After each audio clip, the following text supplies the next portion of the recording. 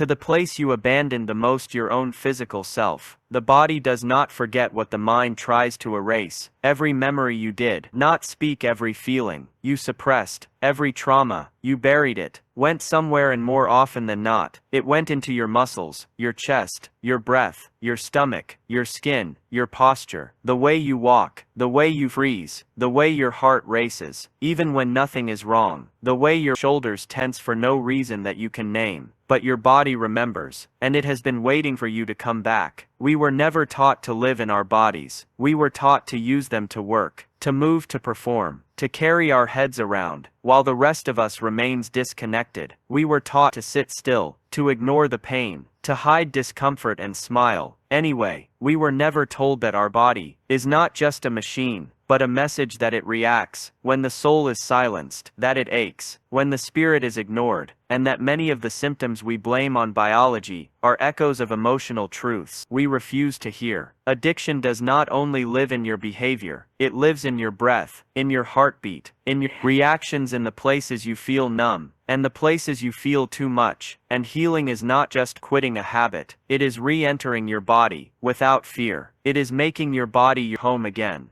instead of a battlefield. It is learning to listen to your breath, to your hunger, to your tension, and asking not what is wrong with me, but what are you trying to show me. Carl Jung spoke of the extended psyche, a concept that suggests our consciousness is not just in our head, it is everywhere. It is in the way we hold ourselves, in the sensations we ignore, in the aches that never go away, because they are trying to say something. And you will not be free from addiction until you are willing to feel the very things you have spent so long trying not to feel, and those feelings live in your body. You may be afraid of your body because it holds too many memories, too many echoes of things you tried to forget. But what if you stopped seeing it as the enemy, and started seeing it as the witness, as the companion that has been with you through everything, every high, every fall, every moment you wanted to disappear, and yet it held you, it carried you, it stayed, even when you wanted to leave yourself. Healing begins when you stop punishing your body for surviving, when you stop demanding that it function without rest, without feeling, without acknowledgement, and begin to ask, what do you need? What do you carry? What can I do to help you release what is not yours, to hold, and slowly, gently, something begins to shift, not because you forced it, but because you finally stopped ignoring it. This is not about controlling the body, it is about listening to it. It is about finding the breath you have been holding for years, and finally letting it go. It is about noticing the clench in your jaw, and asking, what is this tension protecting me from? It is about moving, not to burn calories, but to express the emotions that never had words. It is about realizing that your body has been communicating with you in a language you were never taught, but now you are ready to learn. And when you start to feel safe in your body again, even if only for a few moments, addiction begins to lose its grip, not because the cravings disappear, but because you are no longer disconnected from the source of your truth. You no longer need to escape the very place that holds your deepest wisdom. You are not just a mind with thoughts. You are not just a soul with dreams. You are a body with stories, and those stories deserve to be heard, felt, honored, and released. You do not have to keep running from the sensations that scare you, because behind them is the part of you that is trying to return to life. You have spent so much time believing that you are broken, that something inside you is defective, that you are not like other people, that they seem to move through life with ease, while you are stuck fighting the same battles over and over again.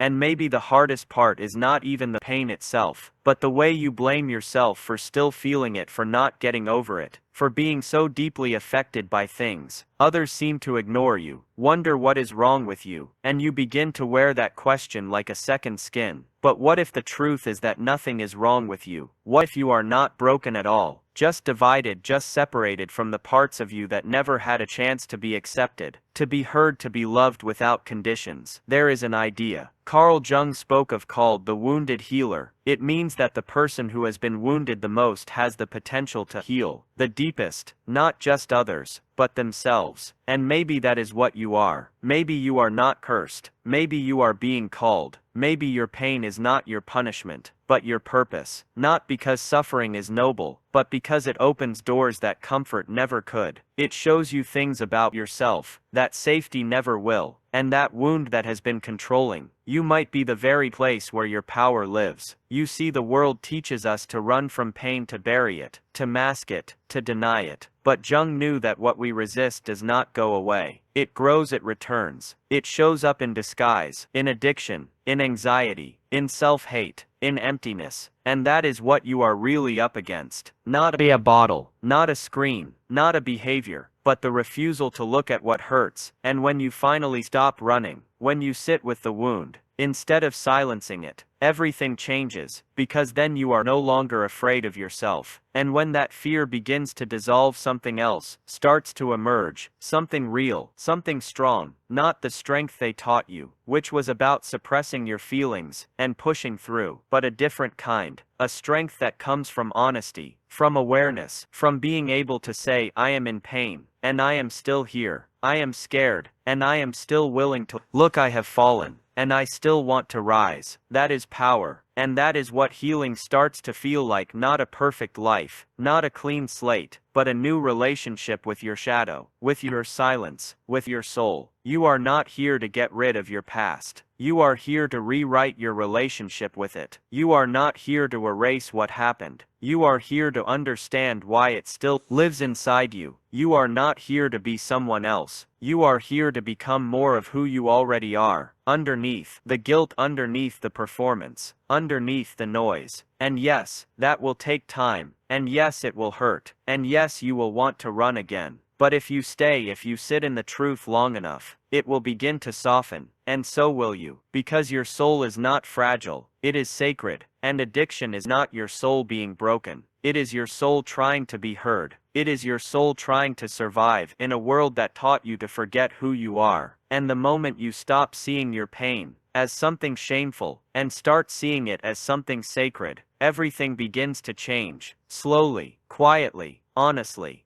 You do not have to become someone new. You have to remember someone old. The version of you that existed before the silence, before the shame, before the split. The version of you that felt everything deeply, that dreamed fearlessly, that trusted the world, before it betrayed you. And that version is not gone. It is just waiting. Waiting for you to stop rejecting it. Waiting for you to say you are allowed to come back. And when you do, when you allow all your parts to stand in the same room again, something begins that is not recovery. It is rebirth, not perfection, but wholeness. And it will not come through force or denial. It will come through gentleness, through courage, through the decision to face your reflection and say, even this, even the wound, even the ache, even the addiction belongs to me, and I will not run from myself anymore. There comes a moment when everything you have been avoiding becomes too loud to ignore, a moment when the silence you have been drowning in finally speaks, and you realize you cannot go on living at the surface anymore. Not because someone told you to change, not because you read it in a book, or heard it in a quote, but because your soul demands it, because the pain of staying the same has become greater than the fear of transformation. And that moment feels like a descent, like falling into yourself, into the parts you were taught to hide, into the truths you were never ready to face, and yet here you are falling, and for the first time you are not trying to stop it. This is the moment. Jung spoke about the symbolic death, the death of the false self, the death of the mask, the roles, the habits, the illusions, the lies you told yourself just to keep functioning. This is not about quitting a substance. This is not about deleting an app or walking away from a habit. This is about letting go of the identity that was built on survival and beginning to uncover the self that has been buried underneath the fear, the pain, the performance, the addiction. You cannot fake this part. You cannot skip it. You cannot shortcut it. This is the part where you sit in the dark and listen. This is the part where you stop trying to save face and start trying to save your soul. This is where you cry, not because it is dramatic, but because it is real. This is where you break open, not to fall apart, but to finally let something true rise from within you. Something untouched by shame, untouched by noise, untouched by what they wanted you to be. And it will feel terrifying because it is unfamiliar, because you are not used to being with yourself, without distraction, without numbing, without escape. It will feel like walking through fog, with no map, but there is no other way. Through you have to go down into the abyss, not to drown in it, but to find out what is really down there. And what you will find is not the end, it is the beginning. You will find the first memory, the first fracture, the first moment you abandoned yourself, to belong, to be loved, to feel safe, and you will grieve for that version of you. The one who did not know what else to do, the one who learned to cope by disconnecting, the one who carried more than they should have, and still kept going. And in that grief something will shift, not dramatically, not instantly, but honestly. You will stop judging yourself for how you survived, and start holding yourself for how hard it was to keep going. You see, you are not healing from addiction. You are healing from everything that made addiction feel necessary. You are healing from the emptiness, from the disconnection, from the betrayal of your own voice, your own needs, your own truth. And that kind of healing is not about control. It is about connection. It is about no longer needing to run, because you are no longer a stranger to your own soul. You may lose things in this descent. You may lose people, habits, comforts, illusions, but what you gain in return is something no one can take from you. You gain clarity. You gain truth. You gain the ability to be with yourself in a way you never could before. And that is what makes addiction begin to lose its power. Not because you forced it away, but because you no longer need it to survive. You have given your pain a voice. You have given your silence a name. And now you are no longer fighting yourself. You are walking with yourself for the first time maybe ever. And the world may not notice the change right away. The people around you may not understand it, but you will, and that will be enough. Because the descent was never about impressing anyone. It was about returning to the place where you stopped being whole and picking up the pieces one by one. And this is just the beginning. There will still be moments of fear, still be urges, still be days when you feel like slipping back into the old patterns. But now you will know what they really are, not failures, not signs of weakness, but signs that you are in transition, that your soul is still learning how to breathe again, that your truth is still unfolding, and that is more than enough. You are still here, and that means something. That means you have not turned away from the truth, no matter how uncomfortable it felt, no matter how much it exposed the places you tried to keep hidden. You are still listening, still breathing, still standing, and that means something in a world that teaches us to numb, to run, to distract yourself from anything that feels too real. You chose to sit in the discomfort and let the words reach you. And maybe that is the bravest thing you have done in a long time. This journey was never about defeating addiction. It was never about becoming perfect or fixing yourself into someone who never struggles again. It was about understanding what you have been carrying, what you have been avoiding, and what it all really means. Because once you understand something, it loses its power to control you. Once you name it, it stops living in the shadows and starts moving toward the light. And that is where real change begins. Not in force, not in shame, but in awareness, in willingness, in the quiet decision to stop pretending and start listening. And now the question comes, are you ready to continue this? Are you ready to stop asking how to quit and start asking, what have I been running from? What is this part of me trying to tell me? What am I really hungry for? Because you already know that it is not about the substance. It never was. You know that the craving is not for the thing itself, but for the feeling, the connection, the relief, the meaning. And if you can trace that craving all the way back to its root, you will find yourself. There is something no one ever tells you about healing. It is not about rising. It is about remembering. It is about becoming intimate with your pain instead of afraid of it. It is about making space inside you for the sadness, the anger, the fear, the confusion, without needing to silence them. And once you do that, something softens. The war ends, not because you won, but because you stopped fighting yourself.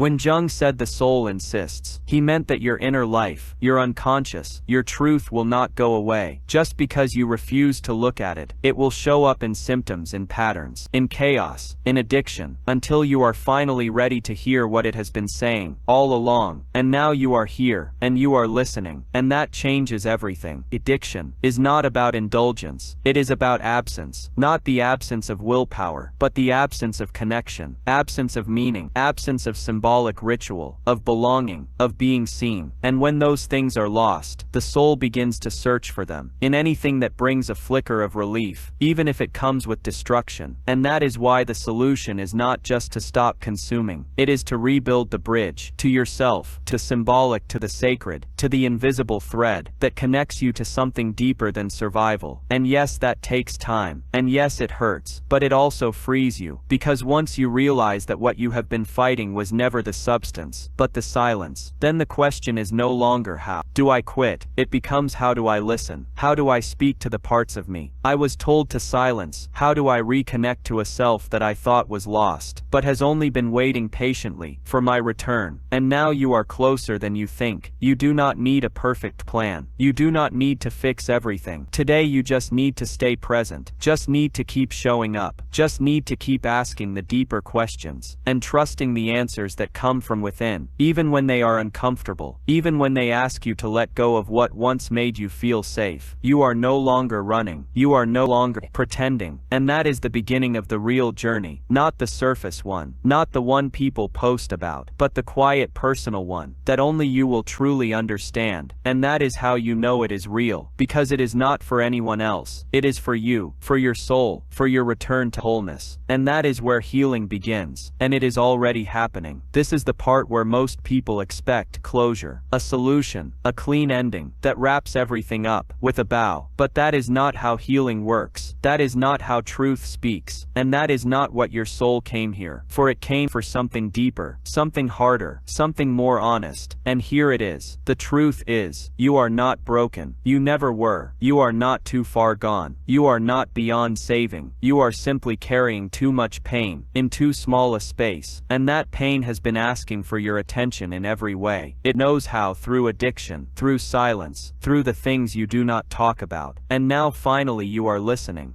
You spent years believing that your addiction was the problem, that the habit, the substance, the craving was what needed to be erased. But now you see it differently. Now you understand. It was never about that. It was about everything underneath it, everything before it, everything. You were never given the chance to say, feel, process, or release. And when you began to lose connection with yourself, that is when the cycle began. Not because you were weak, but because you were alone, and your soul did the only thing it knew how how to do it. Tried to survive. You do not need to fight yourself anymore. You do not need to run from the thoughts, the urges, the shadows that live inside you. You need to meet them, look at them, hold them, not as enemies, but as messages. They are not here to shame you. They are here to remind you of what still needs your love, your attention, your forgiveness, your truth. And the more you avoid them, the louder they scream. But the moment you sit down and say, I am here, and I am not afraid to see you, something begins to shift. You are not here to become perfect. You are here to become whole. And wholeness does not mean the pain goes away. It means the pain has a place. It means the grief, the rage, the fear, they are no longer strangers in your body. They are guests. And when they are acknowledged, they begin to soften. They begin to change. They begin to teach you instead of punish you. And this is where power begins. Not control, not performance, not pretending, but power. The kind that comes from knowing yourself completely and not turning away. You are not your addiction. You are not your worst day. You are not the label someone else gave you. You are a soul learning to return to itself in a world that constantly tells you to look away from what matters. You are a soul that never stopped searching, even when it hurt, even when you were tired, even when no one else could see the weight you were carrying. And now that part of you that never gave up is asking for one thing. Will you keep going? Not perfectly, not painlessly, but honestly. Will you keep walking with your shadow instead of fighting it? Will you keep choosing truth over comfort, wholeness over numbness, depth over distraction? Because the truth is you have already started. You started when you chose to stay and listen, when you chose to hear what most people run from you. Started when you stopped asking, what is wrong with me? And started asking, what happened to me? What did I lose? And how can I return? And now you are no longer on the outside of your story. You are at the center. Everything from this point forward becomes a choice, a sacred quiet choice, to move with yourself instead of against yourself. You do not need to become someone new. You need to remember the parts you were forced to forget. You need to sit with the parts that were rejected, abandoned, hidden away, and say to them, you are safe with me. Now you belong here. And that is how healing moves, not in loud declarations, but in moments like this, where you choose to keep breathing, when you choose not to escape, when you choose to speak kindly to yourself, even after you fall again. This is the invitation, not to recover in the way the world defines it, but to return to what is true, to what is real, to what has always been waiting for you. Underneath the noise, underneath the shame, underneath the addiction, your soul. And if you can hear it, now if even one sentence in this journey stirred something inside you, then do not ignore it. Do not walk away from it. That is your sign. That is your beginning. And you do not have to know how it ends. You just have to keep walking.